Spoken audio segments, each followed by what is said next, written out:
And we're back. Mike Cernovich, DangerandPlay.com, Guerrilla Mindset. Trying to look like a film producer with the camo on denim look. Today, I'm going to be talking with Stefan Molyneux about gulags, Cambodian genocide, Stalin, just liberals, why they want us in death camps. Why does the left want to put us into gulags? Why is it that the biggest, largest number of mass murderers are from the left? Just look at the numbers. Look at the numbers. Why is it that the left has murdered way more people than the right ever has? That's them. We're going to be talking about that. You know, I thought about it today. I had kind of a good laugh. I have a good laugh because I like to troll people on all sides, right? But what was the guy's name? Clive Jarvis Wilson was arrested for hate crimes on the Jewish people. The right, even the alt-right, is not committing hate crimes on Jewish people.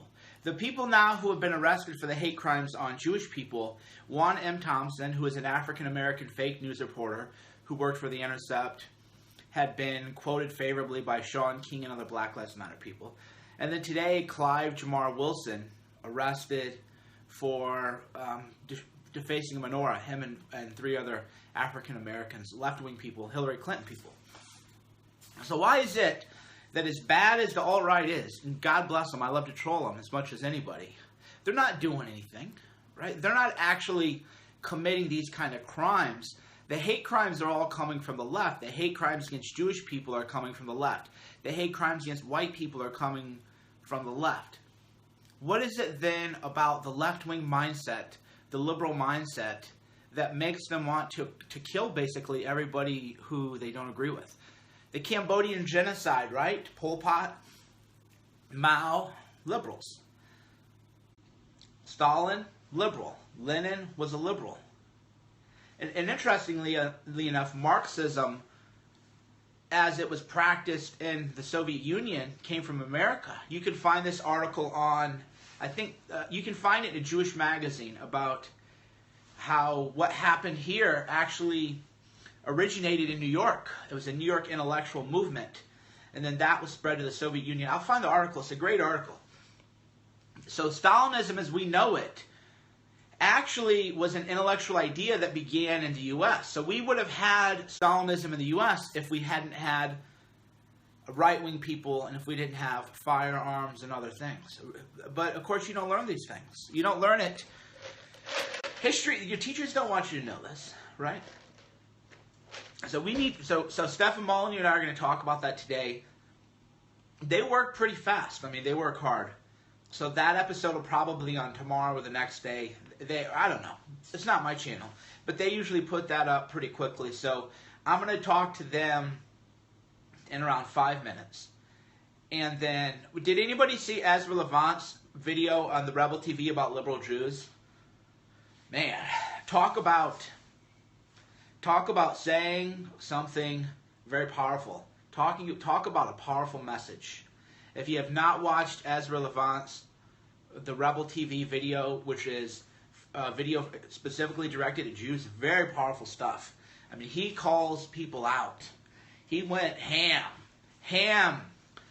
H-A-M, hard-ass motherfucker, as we say, on a lot of people.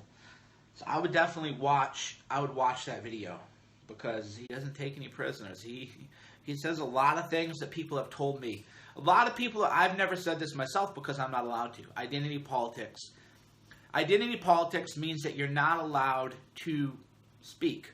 It is who you are that dictates what you're allowed to say. And I have been told by many of my Jewish friends that the real problem and cause of anti-Semitism is liberal Jews. So they've been saying, but you know, you can get in a lot of trouble for saying that. I mean, if you think about, watch the last minute of Ezra Levant's video, which is that liberal Jews who don't even practice Judaism, and they're not Zionists, so they don't even support a Jewish identity. I mean, think about this. And this is where you get into a lot of trouble. This is why I'm a little bit more clever than a lot of people that want to bring me down, right? Because I know where the lines are, and I know how to say things a certain way. you have a question, what does it mean to be Jewish? What does it mean to have a Jewish identity? It can be an ethnic identity or it can be a religious identity. And Ezra covers this all quite clearly. Why is it that you have liberal Jews who they don't practice the religion, but they also don't have an ethnic identity and actually hate Israel? Right? It's kind of peculiar, right? So they hate Israel and they don't practice the faith. But the minute they can go after a right-winger or a conservative, then they're like, oh yeah, I'm super Jewish, I'm so offended, the anti-Semitism has to stop. That's the only time their Judaism is relevant, is when they can trumpet it out to attack somebody. Right? But I'm not saying that. I would never say such a claim, because that would be wrong, so don't take me out of context. I'm saying other people are saying this. Other people have said this, including Ezra Levant. It's a very powerful thing. And it really is causing animosity. And I've warned people actually about this. I've warned them to say, up until 2 years ago, I didn't, spend any time really thinking about Jews. I just didn't. I didn't sit around thinking, what is a real one? I didn't think any of that stuff, right? I got a little bit in my blood too, right? I never really thought about what does that mean. It never occurred to me. But now, with these really hateful people, Michael Savage is Jewish. Now that there's these really hateful people on the left wrapping themselves up in the false flag, right? Because they're not actually practicing Jews, and they're not Zionists, so they don't believe in a Jewish identity. They are they're giving people a reason, right? They're making people hate them, which is counterproductive. You got to look at it as a brand ambassador. If you're going to wear your religion or ethnicity on your sleeve, then you better be a good example. I'll give you a real example.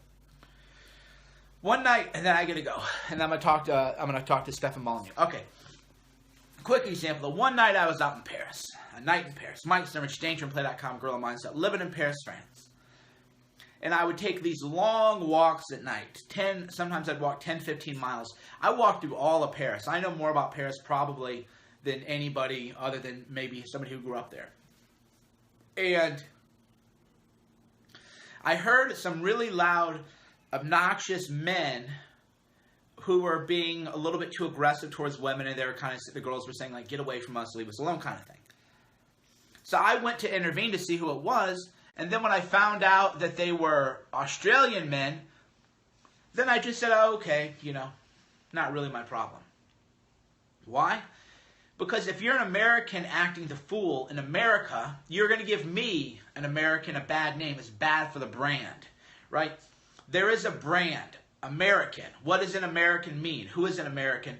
If you're a drunk American being a fool, in a place where I'm living, I'm going to go there and I'm going to actually do something about it and say, hey, you guys need to watch it because you're going to make all Americans look bad. You're going to make me look bad. You better watch your shit, right? But they're Australian, who, by the way, are the worst tourists in the world.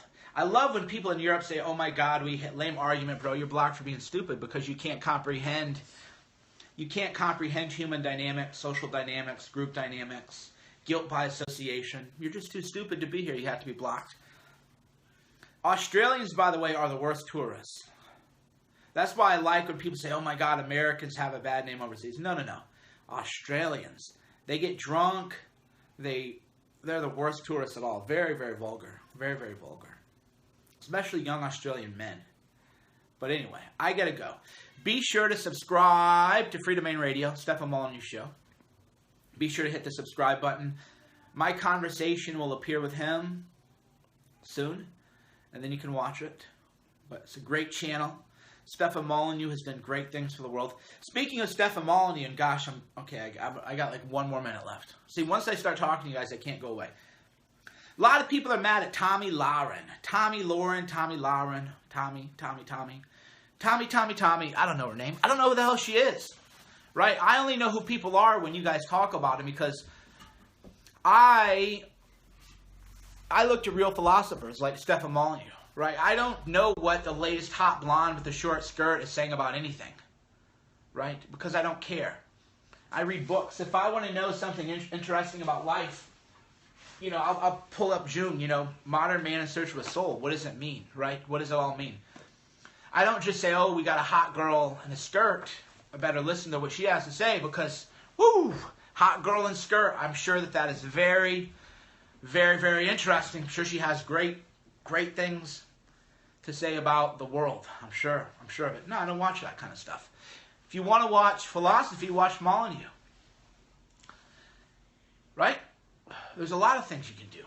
So that's what I would encourage you is rather than be mad that somebody who, as far as I can tell, doesn't spend much time reading or thinking about the world in any kind of deep way, rather than be upset like a thirsty beta male because you feel betrayed, because the hot girl you put on the pedestal, oh my God, the hot girl you put on the pedestal, right?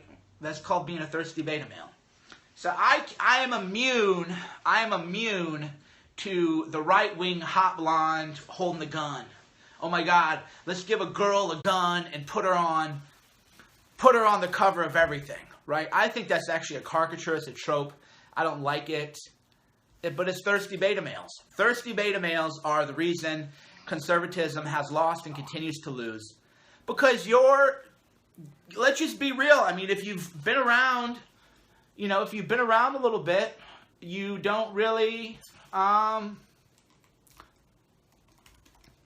you don't fall for that kind of stuff, right? I'm not a thirsty beta. So to me, it's like, oh yeah, I appreciate attractive women, don't get me wrong. Mike Cernovich, dangerandplay.com, Gorilla Mindset, loves being around beauty in all forms, aesthetic beauty, and that includes beautiful women, of course. All right, gotta go.